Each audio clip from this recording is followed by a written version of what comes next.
Bismillahirrahmanirrahim. Alhamdulillahi Rabbil alamin. Allahumma salli wa sallim ala Sayyidina Muhammad miftahi babi rahmatillah adada ma fi ilmillah salatan wa salaman daimaini bidawami mulkillah wa ala alihi wa sahbihi. Allahumma salli ala Sayyidina Muhammad salatan taftahu biha lana futuhal arifin wa tufaqqihuna biha fid din wa ala alihi wa sahbihi. Assalamualaikum warahmatullahi wabarakatuh.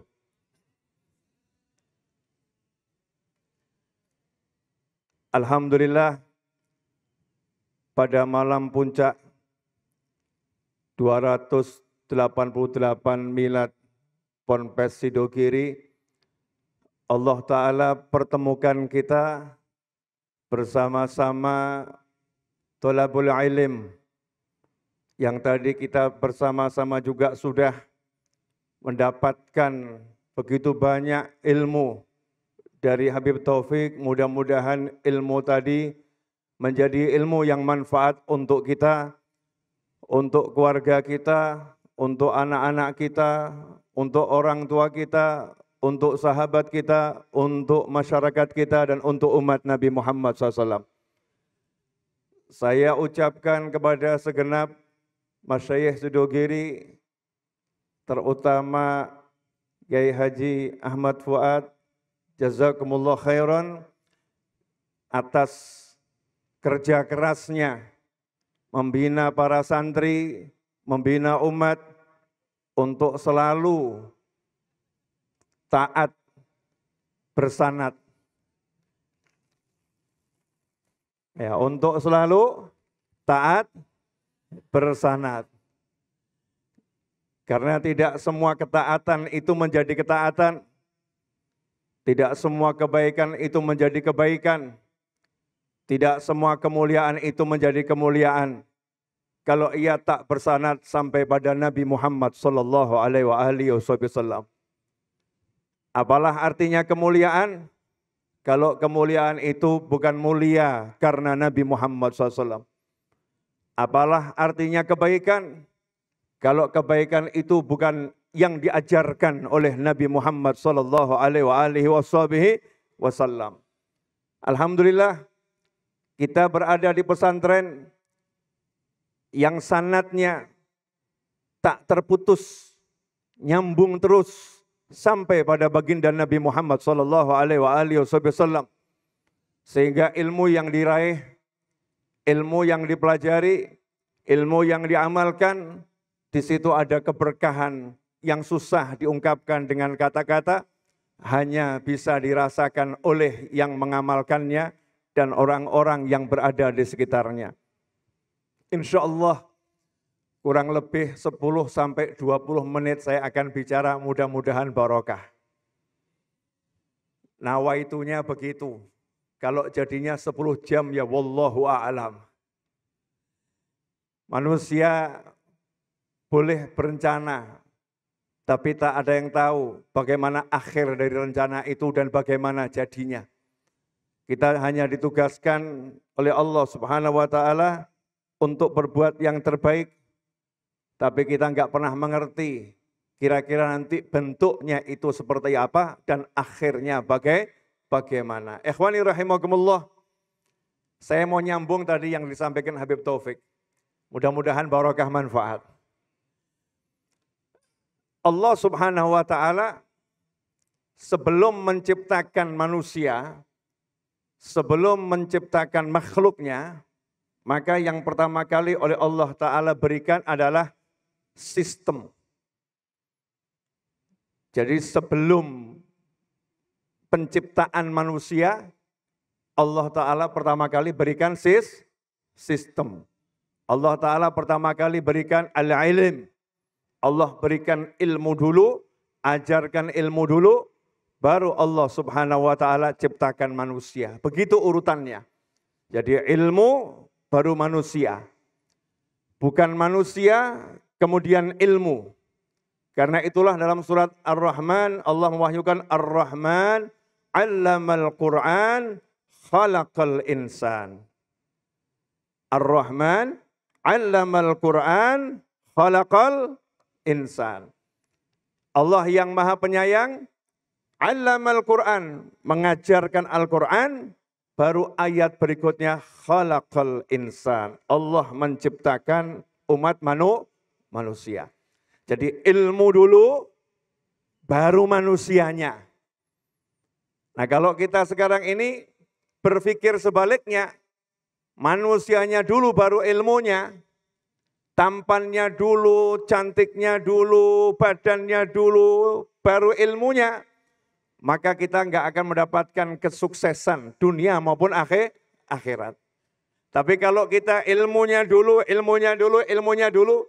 baru manusianya, maka insya Allah manusianya akan jadi manusia yang sukses dunia dan akhirat. Allah Ta'ala buktikan ketika menciptakan Nabi Adam alaihissalam. Sedikit sejarah penciptaan kita manusia. Nabi Adam alaihissalam diciptakan oleh Allah Ta'ala kemudian diletakkan di surga. Di surga belum ada guru yang ngajari Nabi Adam alaihissalam. Enggak ada malaikat yang mengajarkan pada Nabi Adam alaihissalam. Tetapi Allah sudah mengatakan, 'allamal Qur'an. Allah mengajarkan wahyu-wahyunya kepada Nabi Adam alaihissalam. Nabi Adam udah di dadanya dikasih ilmu oleh Allah Subhanahu wa Ta'ala yang tidak diketahui oleh para malaikat, yang enggak dimengerti oleh para malaikat. Karena itulah malaikat satu dengan yang lain berkata, kenapa Allah ciptakan manusia nanti mau dikirim ke bumi? Bumi ini menurut sejarahnya sebelum ada manusia yang ditaruh di situ rusak. Yang ditaruh di bumi membunuh, merusak, menghancurkan. Malaikat kemudian diutus untuk membinasakan semua makhluk-makhluk sebelum manusia. Dibinasakan oleh Allah Subhanahu wa Ta'ala. Lantas kenapa nih Allah menciptakan lagi manusia mau ditaruh di bumi yang biasanya nanti membuat kerusakan? Ucapan malaikat ini bukan protes ya, enggak ada. Malaikat protes sama Allah itu enggak ada. Jadi jangan pernah memahami ucapan malaikat sebagai bentuk protes. Tapi ucapan malaikat ini adalah ucapan penasaran. Pengen tahu kenapa? Karena Allah Subhanahu wa Ta'ala Maha mengetahui, malaikatnya penasaran, maka Allah panggil Nabi Adam alaihissalam. Kalau kita lihat di dalam Al-Quran di surat Al-Baqarah, kita akan melihat bagaimana Allah menceritakan dengan detail tentang apa yang Allah lakukan pada Nabi Adam alaihissalam. Saya akan coba bacakan biar enggak salah. وَعَلَّمَ آدَمَ الْأَسْمَاءَ كُلَّهَا ثُمَّ عَرَضَهُمْ عَلَى الْمَلَائِكَةِ فَقَالَ أَنْبِئُونِي بِأَسْمَاءِ هَؤُلَاءِ إِنْ كُنْتُمْ صَادِقِينَ. Allah panggil Nabi Adam, tetapi Allah jelaskan وَعَلَّمَ آدَمَ الْأَسْمَاءَ كُلَّهَا. Allah telah mengajarkan kepada Nabi Adam semua nama.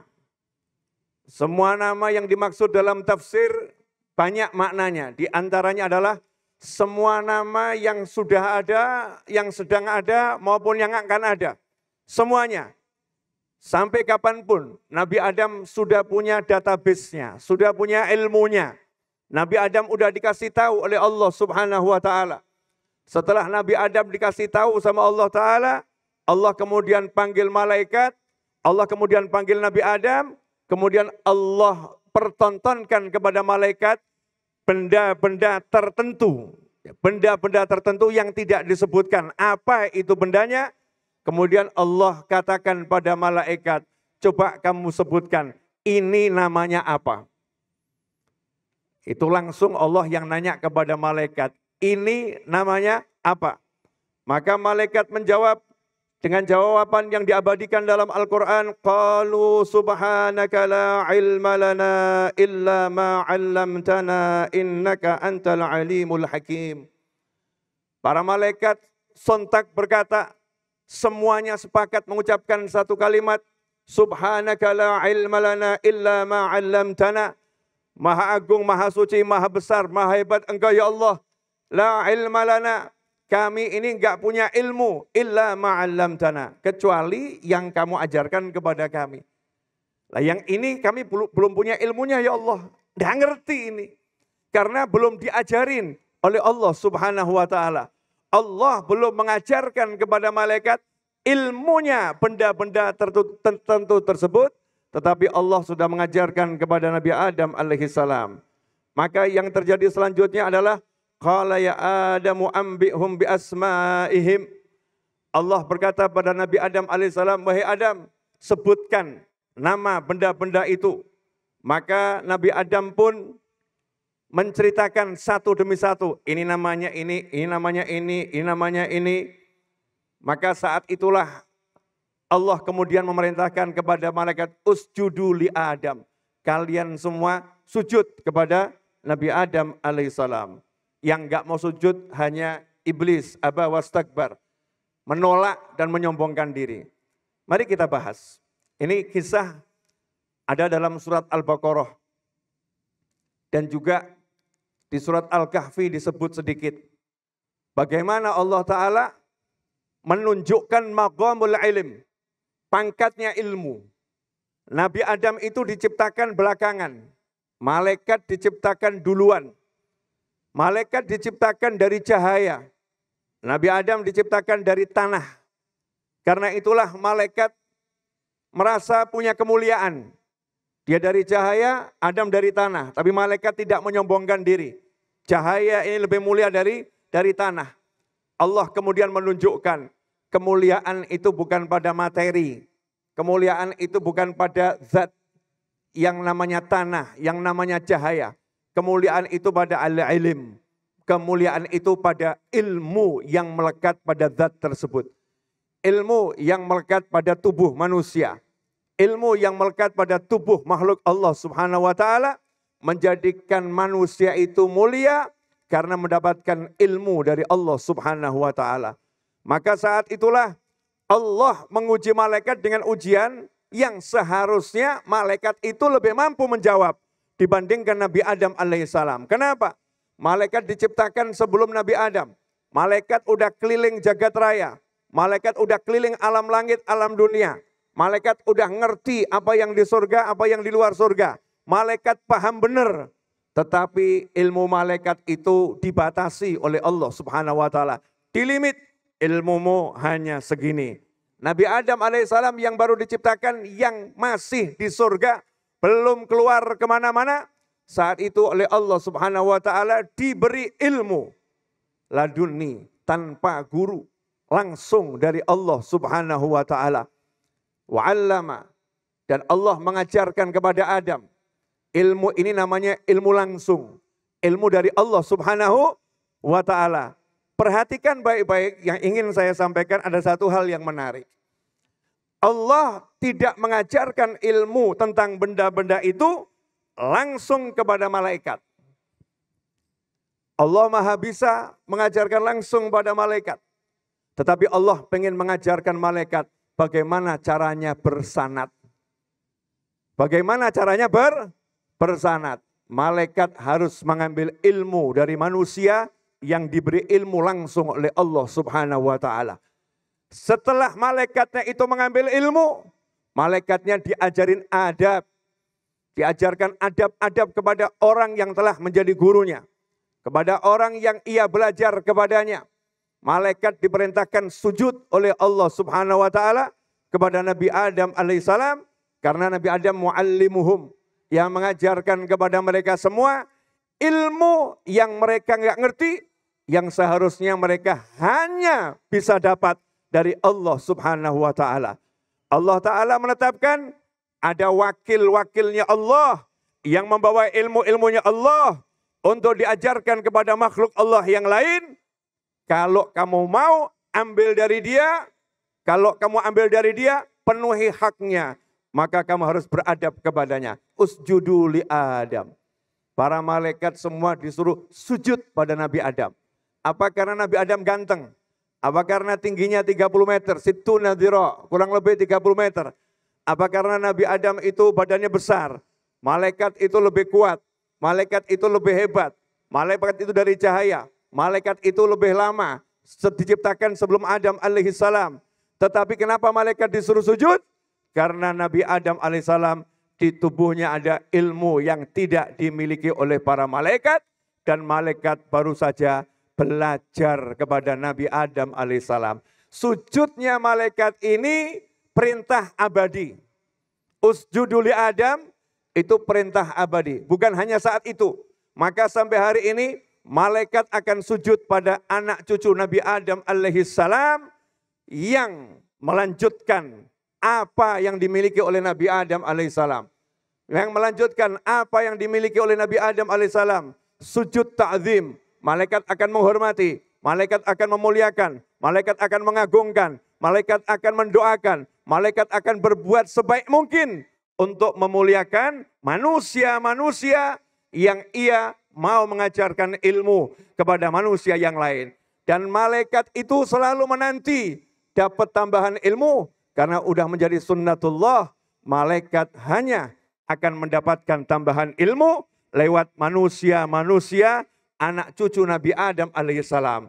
Karena itulah Nabi kita Muhammad sallallahu alaihi wasallam menyatakan, innal malaikata la tadau ajnihataha li talibil ilm ridwan bima yasna' au kama qala sallallahu alaihi wasallam. Sesungguhnya para malaikat la tadau, sampai-sampai Nabi Muhammad SAW yang mana Rasul itu pasti benar ucapannya menggunakan lam taukid, la tadau, sungguh malaikat, agar menjadi perhatian buat kita semua. Ini bukan sekedar kiasan, ini bukan sekedar kata-kata, ini bukan sekedar sesuatu yang omong-omong biasa, tetapi ini benar-benar terjadi. Inna dengan inna taukid, lam taukid, innal malaikata la tadau, sesungguhnya malaikat benar-benar tadau, meletakkan ajnihataha, sayap-sayapnya, li talibil ilm, untuk orang yang mencari ilmu, ridwan bima yasna', karena malaikat senang dengan apa yang ia perbuat. Malaikat demen dengan apa yang buat. Malaikat suka dengan apa yang ia buat. Maka saat itulah dikatakan oleh Abu Yazid Muhammad bin Alwi al-Maliki rahimahullah di dalam salah satu ceramahnya ketika mensyarahkan hadis ini, beliau berkata, malaikat meletakkan sayapnya ada dua makna. Hakikatan sayapnya malaikat betul-betul digelar. Sayapnya malaikat betul-betul diletakkan.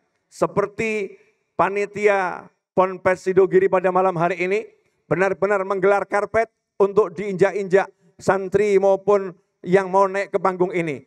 Ya, bukan dikasih tanah tetapi dikasih karpet. Sandalnya suruh naik di atas karpet. Kenapa? Karena ini perlambang. Malaikat saja sayapnya digelar untuk orang yang cari ilmu. Tubuh termulia malaikat adalah sayap. Bukan kepala, bukan dada, tetapi tubuh termulia malaikat adalah sayap.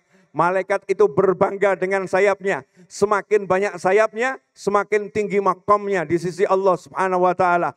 Bagian tubuh yang paling mulia ini, para malaikat menggelarnya. Malaikat merendahkan dirinya, malaikat meletakkan dirinya di bawah. Sementara manusia yang mau cari ilmu, belum menjadi alim, belum menjadi ulama, tetapi baru senang cari ilmu, malaikat mengagungkannya, malaikat memuliakannya, malaikat menjunjung tingginya. Bayangkan bagaimana perlakuan malaikat dengan al-alim, dengan orang yang alim, dengan muallim, dengan orang yang mengajarkan ilmu. Kalau baru santri saja digelarkan sayap malaikat, lah kira-kira gurunya santri seperti apa? Kira-kira para ulama al-arif billah seperti apa? Penghormatan malaikat ini tidak bisa dikira, tidak bisa disangka-sangka dengan pikiran dan kata-kata. Hanya orang-orang yang tahu akan tahu. Semoga kita diberitahu oleh Allah Subhanahu wa taala. Amin Allahumma amin. Ikhwani rahimakumullah. Sampai di sini bisa dipahami enggak ini? Jadi antum sekarang lagi duduk di mana ini?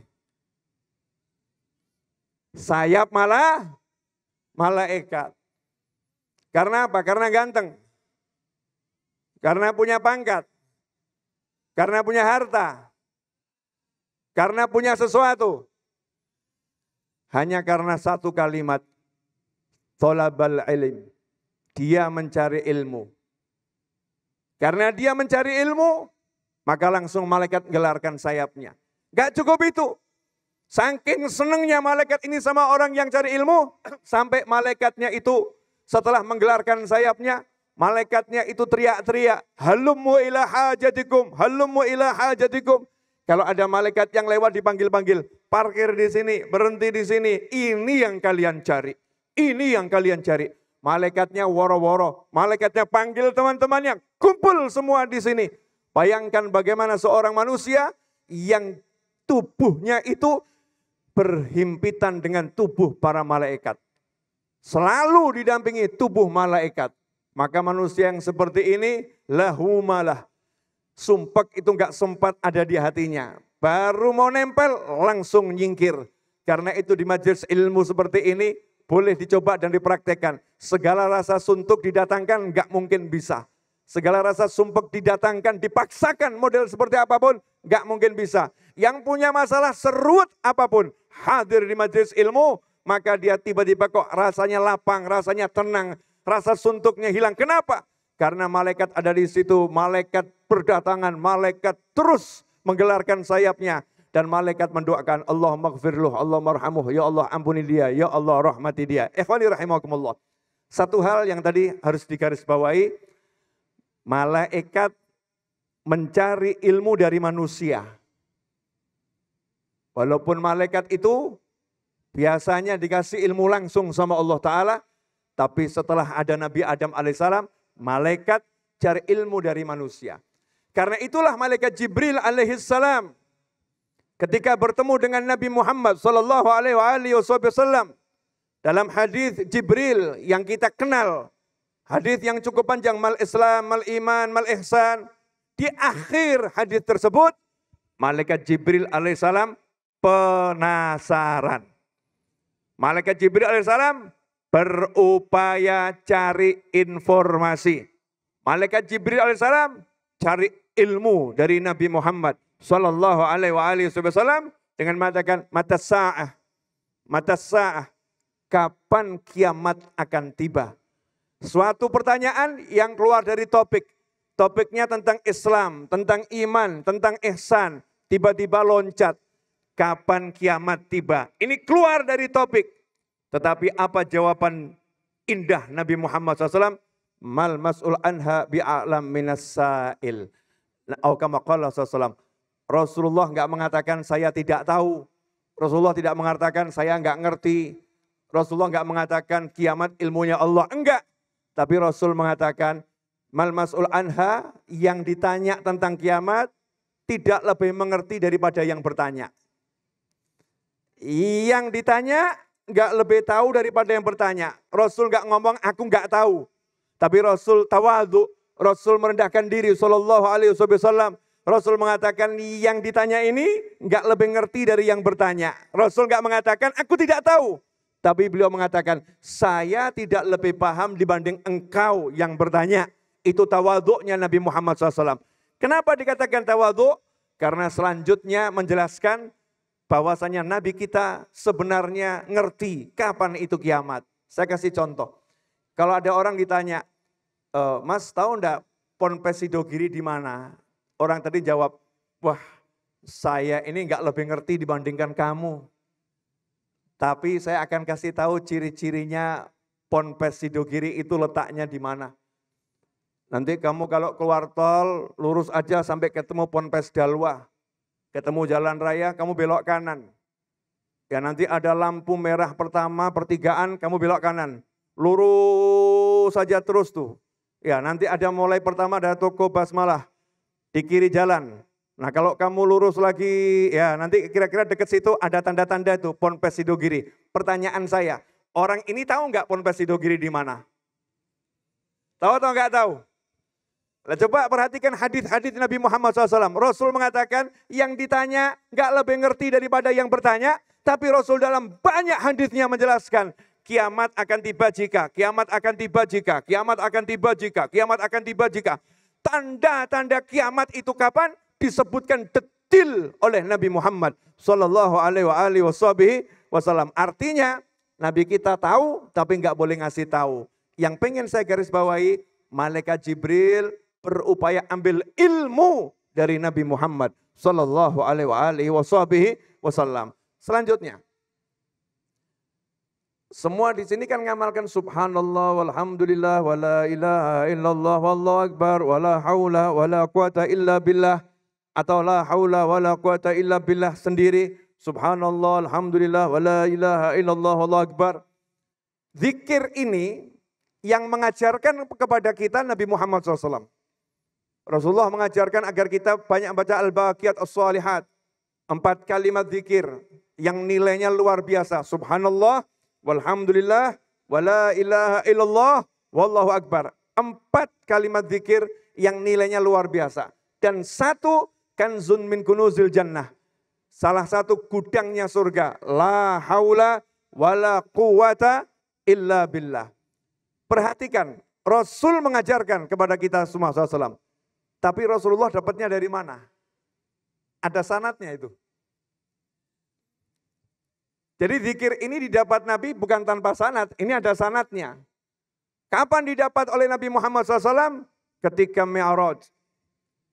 Sampai langit ke-7. Ketika di langit ke-7 bertemu Nabi Ibrahim alaihissalam, kakek termulia Nabi Muhammad SAW. Di langit ke-6 bertemu Nabi Musa alaihissalam. Saat bertemu Nabi Ibrahim alaihissalam, disitulah Nabi Ibrahim mengatakan, sampaikan salamku kepada umatmu dan sampaikan bahwasanya surga itu tanahnya subur dan tanamannya adalah ucapan subhanallah walhamdulillah wala ilaha illallah wallahu akbar. Di riwayat yang lain wala haula wala quwata illa billah. Perintahkan umatmu untuk banyak-banyak mengucapkannya. Ilmu yang Rasul terima dari Nabi Ibrahim ini, Rasulullah SAW dapat dari kakeknya, dari Nabi Ibrahim alaihissalam, kemudian disampaikan kepada sahabat. Sama sahabat disampaikan kepada tabi'in, sampai kepada kita semua hari ini. Ilmu ini dikatakan ilmu yang bersanad, karena enggak diambil dari AI atau AI. Ya, enggak diambil dari Google. Sekarang Google udah mulai ketinggalan. Karena sekarang ada DeepSeek, ada Gwen 2.5, ada Kimi, ya ada macam-macam AI itu. Antum nanti kalau buka itu AI, sungguh luar biasa. Saya ngetes aja, coba sebutkan sahabat-sahabat Nabi yang rehlah untuk rehlah fi thalabil hadis. Sahabat-sahabat Nabi yang melakukan perjalanan untuk mencari hadis dengan bahasa Arab, dijawab dengan bahasa Arab. Ini enggak berhenti itu. Pertanyaan saya, kalau ada ulama ngambil ilmu dari DeepSeek, ngambil ilmu dari Qwen 2.5 misalnya begitu, kira-kira ilmunya bersanad atau enggak bersanad? Enggak bersanad. Ilmunya mengerikan. Ya, ilmunya mengerikan. Kalau itu dijadikan pedoman, itu dijadikan pegangan. Sanad ini adalah harus bertemu manusianya. Karena itulah Nabi Muhammad SAW bertemu Nabi Ibrahim alaihissalam untuk mendapatkan subhanallah walhamdulillah wala ilaha illallah wallahu akbar wala haula wala quwata illa billah. Meskipun Rasul punya. Rasulullah punya Al-Quran. Rasulullah di ilmunya ilmu. Semua ilmu ada di dada Nabi Muhammad SAW. Siapa yang lebih alim dari Nabi Muhammad SAW? Enggak ada. Yang paling alim Nabi Muhammad SAW. Yang paling berilmu Nabi Muhammad SAW. Yang paling luas ilmunya Nabi Muhammad SAW. Tapi Rasul masih mengambil ilmu juga dari Nabi Ibrahim alaihissalam. Langsung ketemu. Berikutnya. Biar ini data-data ini jadi manfaat buat para santri biar semakin mantep. Jangan cuma suka cari kitab tapi nggak cari kiainya. Kadang-kadang santri rajin baca kitab tapi nggak pengen dapat berkah baca kitab dari kiainya. Pinter nahwunya, pinter sorofnya, pinter balaghahnya. Tapi nggak pinter sabarnya di depan kiainya. nggak pinter sabarnya di hadapan gurunya. Kalau diajak baca kitab sama gurunya beratnya luar biasa. Kalau baca sendiri bahagianya luar biasa. Dikira ilmu yang dari kitab itu adalah ilmu yang bersanad. Ilmu yang bersanad udah kalau kamu baca di depan kiaimu, didengarkan oleh kiaimu, kamu ambil dari hati kiaimu, itu baru namanya ilmu yang bersanad. Makanya orang dulu kalau belajar bukan setahun, 2 tahun, 20 tahun, 30 tahun, 40 tahun. Belajar beneran, mendengarkan langsung semua dari gurunya. Mendengarkan langsung semua dari apa yang didapat oleh gurunya, didengarkan baik-baik sabar. Kadang untuk satu ilmu itu bisa 10 hari nggak dapat, nunggu gurunya nggak keluar, nunggu gurunya nggak keluar, nunggu gurunya nggak keluar. Sekian lama baru gurunya keluar, baru kemudian didengarkan. Kalau sekarang ini Masya Allah, santri-santri sekarang pegangannya kitab. Seakan-akan udah baca kitab, belajar dari Imam Ghazali. Baca kitab udah belajar dari Imam Syafi'i. Baca kitab seperti belajar dari Habib Abdullah Al-Haddad dan seterusnya. Tetapi kalau orang dulu nggak begitu, ambil sanad benar dari manusianya, bukan dari kitabnya. Kitab ini bisa salah.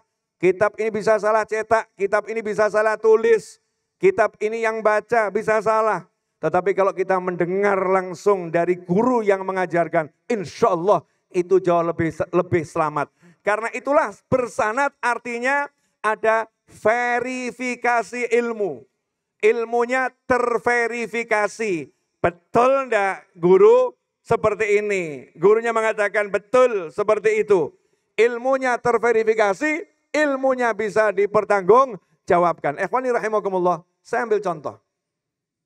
Alhamdulillah jam 23.38. Tambah 2 menit lagi boleh? Saya kan baru datang, kalau antum kan sudah dari tadi. Ya, tapi saya berangkatnya dari tadi. Nyampenya baru saja. Jadi kita sama-sama harus sabar cari ilmu. Sabar cari ilmu. Saya akan kutipkan Nabi Musa alaihissalam. Kalau malam Jumat, hari Jumat kita suruh baca surat Al-Kahfi. Di surat Al-Kahfi itu banyak kisah. Salah satunya adalah kisah pertemuan Nabi Musa, perjalanan Nabi Musa untuk bertemu Nabi Khidir atau Khadir alaihi wassalam. Kita tahu Nabi Musa itu kira-kira ilmunya mumpuni atau enggak mumpuni? Ilmunya banyak atau sedikit? Nabi Musa itu kalau terima wahyu yang ngomong siapa? Kallamallahu Musa taklima. Musa kalimullah. Langsung diajak bicara oleh Allah subhanahu wa ta'ala. Artinya ilmunya Nabi Musa itu luar biasa. Tetapi ketika Nabi Musa dikasih tahu ada hambaku yang namanya Khadir atau Khidir di pertemuan 2 laut, dia a'laminka, lebih alim dari kamu. Nabi Musa enggak ngomong ke Allah, ya Allah berikan ilmunya Khidir ke aku. Enggak. Ya Allah ilmunya Khidir kasihkan ke saya. Kan Khidir lebih alim dari saya, ilmunya kasihkan ke saya. Bukan begitu cara mainnya, harus pakai sanad. Enggak asal copy paste. Enggak asal udah punya kitabnya, begitu enggak. Ya, harus bersanad. Maka Nabi Musa mencari Nabi Khidir alaihissalam. Coba kalau antum sudah punya murid 10.000, kemudian jadi orang yang paling alim se-Indonesia, dikasih tahu di luar negeri sana ada satu orang ilmunya lebih dari kamu. Pertanyaan saya, cari atau merasa, udah saya qanaah saja. Yang saya miliki sudah cukup. Ini tanda-tanda orang gak alim kalau seperti itu. Tapi orang kalau alim itu begitu dengar ada ilmu dicari. Ilmu itu didatangi bukan mendatangi, dicari. Maka saat itulah Nabi Musa ngajak muridnya satu. Muridnya satu diajak dengan kalimat yang ada dalam surat Al-Kahfi kalau kita mau baca dengan baik. Wa idh qala Musa li fatahu la abrahu Wa idh qala Musa li fatahu la abrahu hatta abrugha majma'al bahraini aw amdiya huquba. Dan ingatlah ketika Musa berkata kepada pembantunya, aku tidak akan berhenti berjalan sebelum sampai ke pertemuan dua laut, atau aku akan berjalan terus sampai bertahun-tahun. Coba lihat ini. Nabi Musa alaihissalam yang ilmunya langsung dari Allah, kallamallahu Musa taklima, udah Rasul yang luar biasa, ilmunya langsung dari Allah, masih nyambung sanad dengan Nabi Khidir alaihissalam. Saya akan jalan dan saya tidak akan berhenti sampai ketemu pertemuan dua laut. Kalau belum ketemu, saya akan berjalan terus bertahun-tahun. Itu kalau di tafsir disebutkan bertahun-tahun, berapa tahun, selama-lamanya sampai ketemu. Tidak ada kata berhenti, pokoknya jalan terus, cari terus. Coba direnungkan, Nabi Musa loh, udah punya Bani Israel, udah jadi guru besar, udah ngajar, tiba-tiba diwakilkan kepada Nabi Harun, Harun suruh ngajar alaihissalam, saya mau cari Khidir. Alamatnya enggak jelas. Nah kalau cari Ponpes Sidogiri alamatnya jelas. Mau ketemu Yai Fuad alamatnya jelas. Mau cari Habib Taufik alamatnya jelas.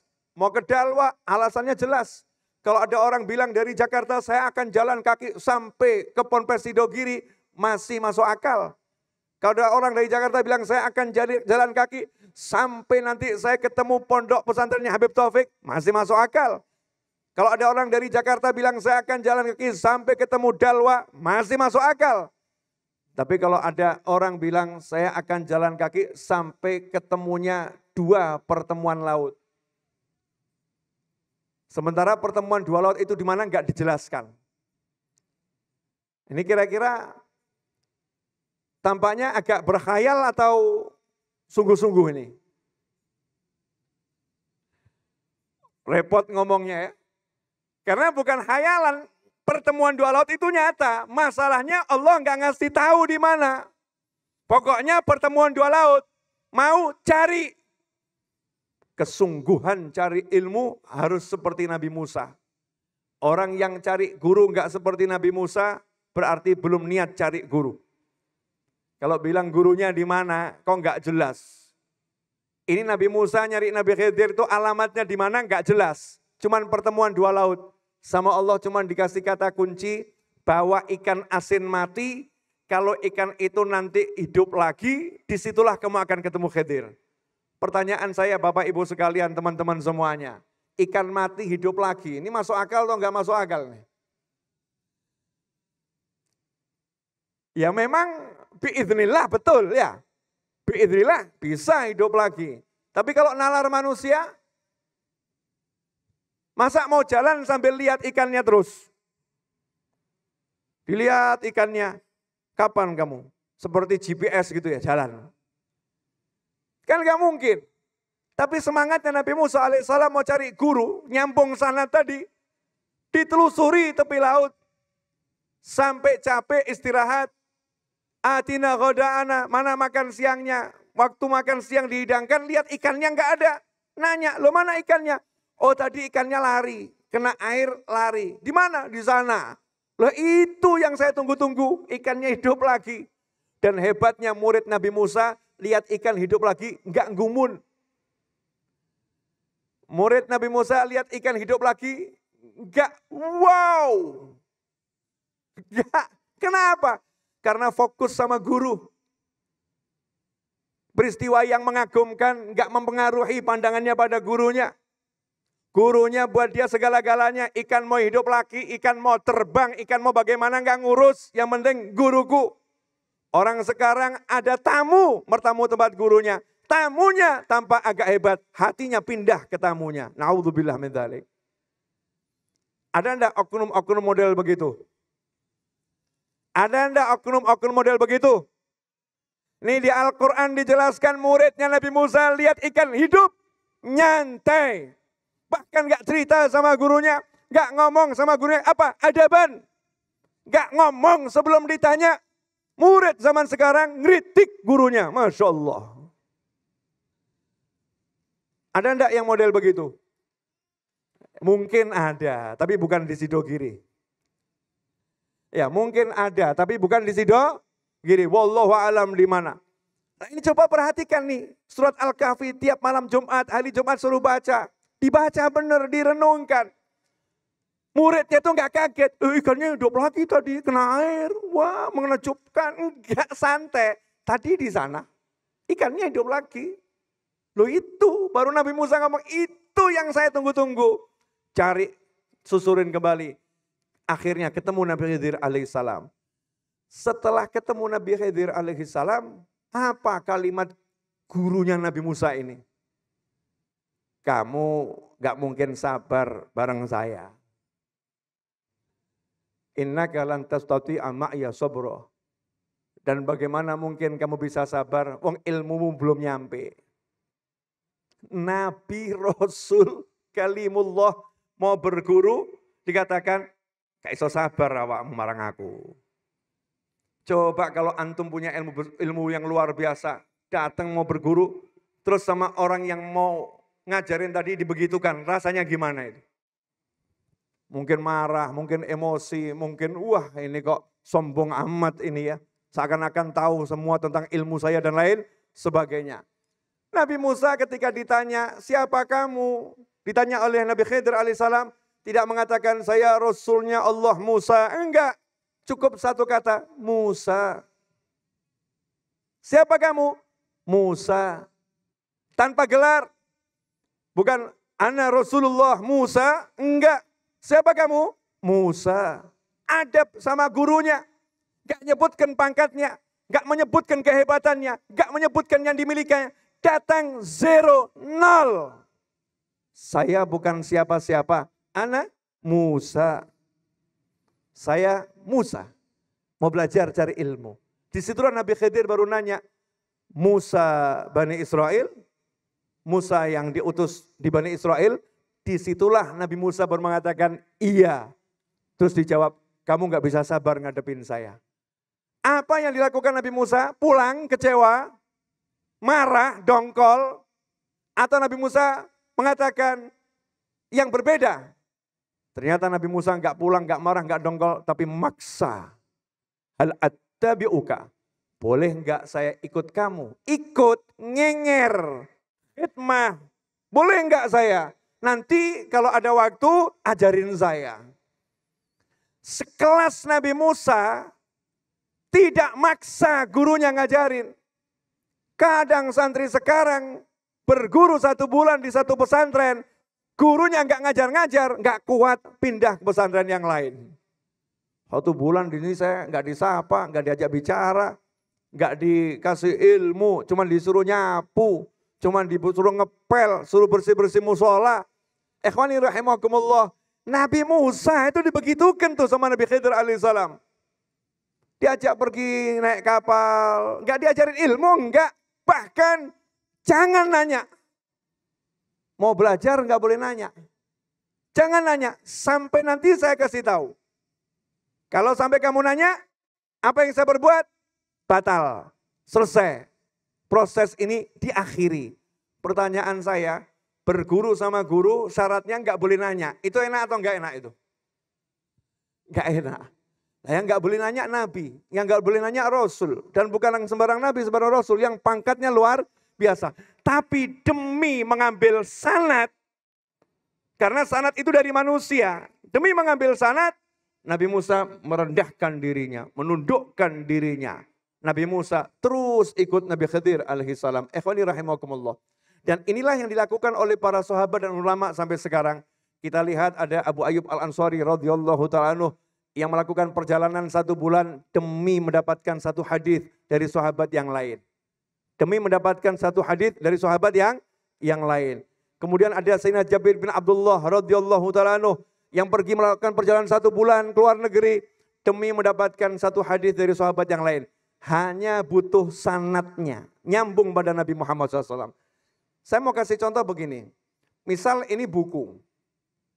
Kemudian di sini ada tertulis qala Rasulullah SAW, qala Rasulullah SAW, qala Rasulullah SAW. Apakah kita akan menganggap itu ucapannya Nabi Muhammad? Enggak. yang tertulis mau ada 1000, mau 2000, qala Rasulullah SAW, berkata Nabi Muhammad SAW, tidak akan kita terima itu ucapan Nabi sebelum kita verifikasi ke manusia langsung.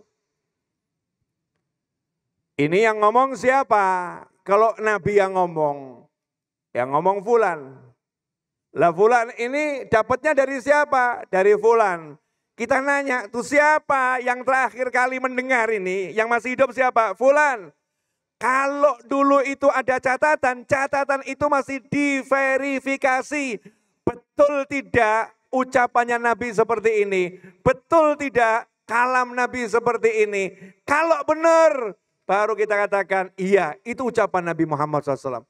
Makanya Imam Bukhari ketika menyusun Sahih Bukhari, perjuangannya luar biasa. Harus ketemu langsung dengan orang yang mendapatkan hadis dalam kitab Sahih Bukhari. Kenapa? Sanad. Nah kalau sekarang ini repot zamannya ini. Al-ilm fi TikTok. Rawahu TikTok. Wasyarhu WhatsApp. Iya, wasyarhu WhatsApp. Ilmu itu ada di TikTok, di-share lewat WhatsApp. Kemudian disimpan di HP, terus diomongkan sebagai kebenaran. Qala Syekh Fulan fi TikTok. Berkata Syekh Fulan dalam TikTok. Padahal Syekh Fulan gak ngomong gitu. Omongannya dipotong. Sehingga ilmu yang didapat beda. Kenapa? Gak bersanad. Rawahu TikTok. Masya Allah. Ngeri atau enggak ngeri? Ngeri atau enggak ngeri? Pesantren dekat, masjid dekat, musola dekat, guru dekat di Indonesia.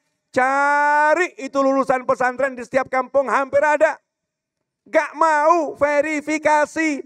Bener enggak yang seperti ini? Biar ilmunya bersanad. Bukan rawahu TikTok. Warawahu YouTube. Warawahu apalagi itu? IG dan kawan-kawannya.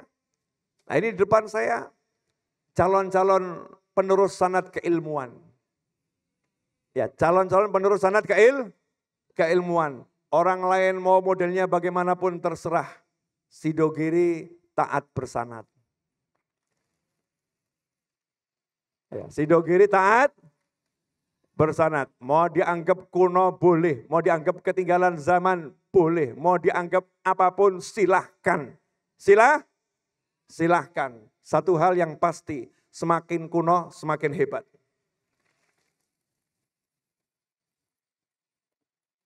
Karena orang-orang sekarang yang diceritakan kehebatan orang-orang kuno. Betul. Fulan dahulu, fulan dahulu, fulan dahulu.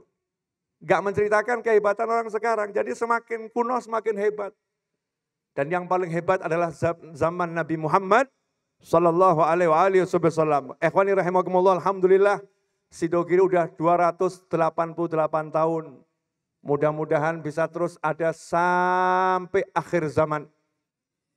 Dan mudah-mudahan Masyayikh Sidogiri yang sudah berpulang ke rahmatullah di alam barzakh sana dikumpulkan dengan Nabi Muhammad SAW. Dikumpulkan dengan para anbiya wal mursalin. Dikumpulkan dengan para awliya wal salihin. Dan semua santri-santri Sidogiri yang sudah berjuang dan saya ini berada di alam barzakh sana. Diletakkan ruhnya bersama guru-gurunya. Diletakkan ruhnya bersama syekh-syekhnya. Diletakkan ruhnya bersama para masyayikh. Diletakkan ruhnya bersama para nabi. Diletakkan ruhnya bersama para anbiya wal mursalin. Diletakkan ruhnya bersama baginda Nabi Muhammad SAW. Dan semoga arwah mereka yang ada di alam sana mendoakan kita semua di hari ini. Semoga keberkahan arwah mereka di alam sana Allah turunkan kepada kita di tempat yang mulia ini. Dan semoga keberkahan yang turun di sini Allah berikan pula kepada anak kita, kepada keturunan kita yang ada di subuh kita, yang belum lahir, yang hidup bersama kita saat ini, orang tua kita, sahabat kita, tetangga kita, masyarakat kita. Semoga semuanya mendapatkan keberkahan dari orang-orang soleh yang dahulu mengelola pondok pesantren Sidogiri. Dan semoga Allah Subhanahu wa Ta'ala menjadikan ilmu kita ilmu yang barokah, ilmu yang manfaat, ilmu yang membawa keselamatan dunia akhirah. Dan semoga Allah Subhanahu wa Ta'ala jadikan kita ini diakui sebagai murid-muridnya Nabi Muhammad SAW. Semoga kita diakui jadi murid-muridnya Nabi Muhammad sallallahu alaihi wasallam. Dan semoga kita menjadi murid yang membanggakan hati guru-guru kita di dunia sebelum di akhirah. Dan membanggakan hati guru-guru kita di akhirah di hadapan Nabi Muhammad sallallahu alaihi wasallam. Ashraqal badru alaina waqtafa badru tamami mithla husni ma ra'ayna fil iraqain wasyami.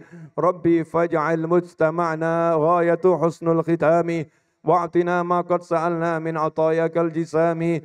Wakrimil arwa'a minna biliqa khairil anami. وابلغ المختار عنا من صلاة وسلام اللهم إنا نبات نعمتك فلا تجعلنا حصادا نقمتك اللهم لا تحرمنا خير ما عندك للشر ما عندنا اللهم إنا نسألك من كل خير أحاط بعلمك في الدنيا والآخرة ونعوذ بك من كل شر أحاط بعلمك في الدنيا والآخرة يا مالك الدنيا والآخرة ربنا آتنا في الدنيا حسنة وفي الآخرة حسنة وقنا عذاب النار وصلى الله على سيدنا ومولانا محمد وآله وسلم alhamdulillahi rabbil alamin amin. Mohon maaf atas segala kekurangan, semoga berkah manfaat dan saya izin langsung melanjutkan perjalanan ke Surakarta karena ada tugas yang harus saya kerjakan di rumah. Ternak teri, nganter anak, nganter istri. Wassalamualaikum warahmatullahi wabarakatuh.